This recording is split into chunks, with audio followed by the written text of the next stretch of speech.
Anderson Tendulkar trophy के तीसरे match के दूसरे दिन का खेल ख़त्म हो चुका है। पहले दिन के खेल के बारे में हमने पिछली वीडियो में बात की थी। आइए इस वीडियो में जानते हैं दूसरे दिन के खेल के बारे में। सबसे पहले जो रूट, जो कि पहले दिन का खेल ख़त्म होने तक 99 रनों पर नॉट आउट थे।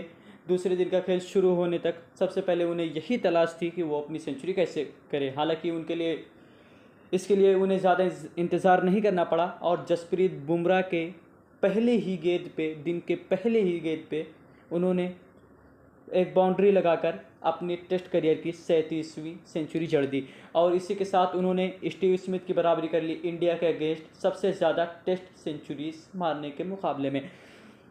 लेकिन फिर ये पारी ज़्यादा बड़ी वो नहीं खींच पाए क्योंकि जसप्रीत बुमराह अपने लय में वापस आ चुके थे और उन्होंने मात्र 5 अपने स्पेल के 3 और इंडिया के 5 ओवर्स के अंदर जोए रूट, बेन स्टोक्स और क्रिस ओक्स को पवेलियन का रास्ता दिखा दिया, जिसमें से जोए रूट और बेन स्टोक्स को क्लीन बोल्ड जबकि क्रिस ओक्स को धुरजुरेल के हाथों आउट कराकर इंडिया को 3 झटके दे दिए। और जहां पर एक टाइम पे इंग्लैंड का स्कोर 260 रन पर 4 विकेट था, वहीं पर 271 रन पर 7 विकेट्स हो गए। हालांकि उसके बाद फिर जेमी स्मिथ और ब्रेडन केर्स ने पारी को आगे बढ़ाया और ब्रेडन केर्स को केएल राहुल ने 5 रन पर ड्रॉप भी किया था। हालांकि फिर इंडिया को इसका खामियाजा भुगतना पड़ा।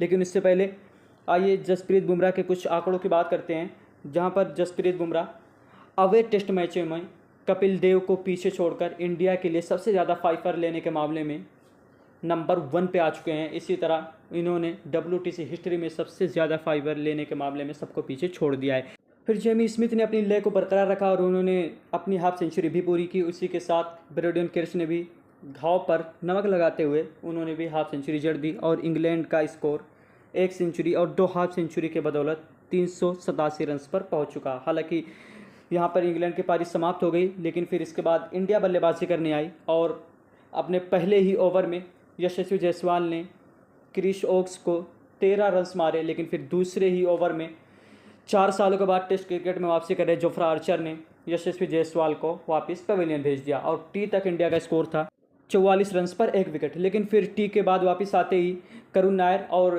केएल राहुल के बीच 50 रन की पार्टनरशिप हुई और दोनों अच्छे लय में दिखे। लेकिन फिर इंग्लैंड ने वापसी की और करुण नायर के साथ साथ शुभमन गिल को भी जल्दी पवेलियन का रास्ता दिखा दिया और इस तरीके से इंडिया के 3 विकेट्स गिर चुके थे। लेकिन अब बल्लेबाजी करने आ रहे थे ऋषभ पंत। हालांकि इनके फिटनेस पे भी सवाल था क्योंकि उनके फिंगर पे चोट लगा था और इसी के बदौलत के राहुल ने अपनी हाफ सेंचुरी भी पूरी की और दूसरे दिन का खेल खत्म होने तक इंडिया का स्कोर है 145 रन पर 3 विकेट।